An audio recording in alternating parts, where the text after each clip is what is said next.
কুমিল্লার নিমসার মোকাম বড় কারীর রাস্তা বন্ধ করে মার্কেট তৈরির উদ্যোগ। এ যে সোহেল, স্টাফ রিপোর্টার। কুমিল্লার বুড়িচং উপজেলার ঢাকা চট্টগ্রাম হাইওয়ে রোডের পাশে মোকাম বড়বাড়িতে হাইওয়ে রোড হতে প্রবেশের একমাত্র রাস্তাটি দখলে নিতে এবার মানবাধিকার কর্মীর বিরুদ্ধে মিথ্যা মামলা করেছেন ভূমিদস্যুরা। ঢাকা চট্টগ্রাম মহাসড়কের নিমসার বাজারের পশ্চিম পাশ দিয়ে মোকাম বড় বাড়িতে প্রবেশ করার একমাত্র রাস্তার পাশের জমি ক্রয় করেন দক্ষিণ পাড়ার আবুল হাশেম ও আবুল কাশেম। নিজেদের উদ্যোগে রাস্তাটা পাকা করে, পরে সেটি ভরাট করে সীমানা প্রাচীর দিয়ে রাস্তা সহ দখলে নেয়। এতে করে ওই গ্রামের শতাধিক পরিবারে প্রায় 400 লোকের যাতায়াত বিঘ্ন ঘটে।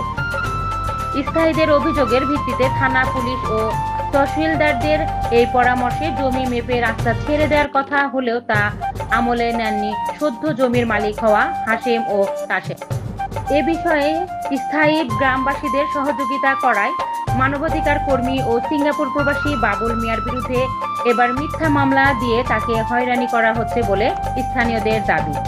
400 লোকের চলাচলের রাস্তাটি খুলে দেয়া ও বাবুল মিয়ার বিরুদ্ধে দায়ের করা মিথ্যা মামলা প্রত্যাহারের জন্য গ্রামবাসী জোর দাবি জানিয়েছেন।